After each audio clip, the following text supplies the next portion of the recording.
Hi, I'm DeQuincy, and we're going to be watching this first video, one of 3 in a series that provides tutorial support at training lifeguards on multiple kicking styles that are effective when towing a passive victim on the surface and when the lifeguard is using both hands to hold onto the victim.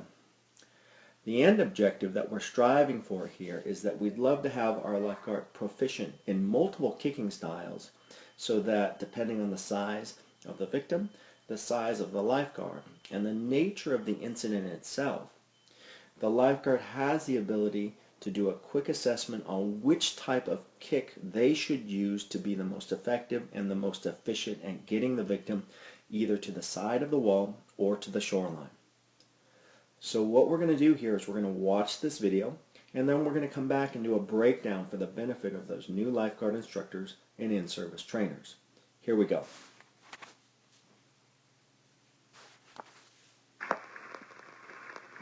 Alright, so for the kickback drill, the rescuer is going to be doing the flutter kick to bring the victim back, and for your drill, you're going to have them basically be going from the whole length of the pool and for your timing. So we're just going to film what the flutter kick should actually look like. Sam, ready? Go.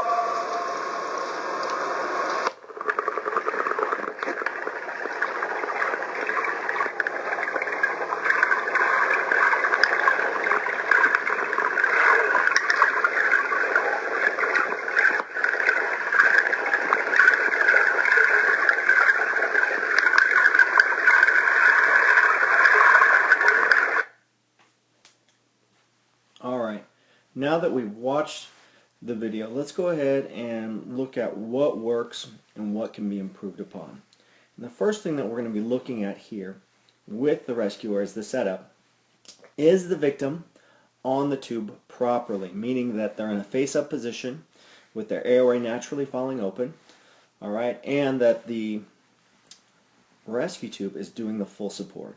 And that's done, and that looks really nice, so it's a good starting point. What was mentioned specifically in this video is we were talking about the kickback drill.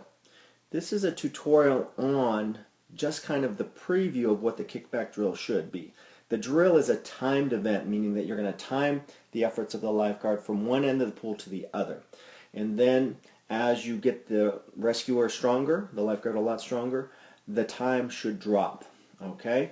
Now, this is the tutorial. We're focused on good kicking of the lifeguard and good position of the lifeguard in the water, along with a good hold of the lifeguard onto the victim. So we're going to take a look at those things. Okay? So, first thing that we're going to look at here is we're going to look underwater and look at the kick. So the kick looks pretty good. No complaints here. The only thing that I would encourage is I would like to see the lifeguard more in a horizontal position rather than in a sitting position when they're doing the kick. I think there's a lot more strength getting higher up on the surface and a lot more core being used if you can kick in a horizontal position closer to the surface. Again, the sitting position is a harder position to kick from. Alright? Now, let's take a look here and let's look at the holding of the hands onto the victim. So we're noticing here that the lifeguard's holding onto the rescue tube rather than holding into the armpits. Alright? Not ideal. What I would hope for is that the guard would go in and hold directly into the armpits. Again, direct contact with the victim is ideal. Alright?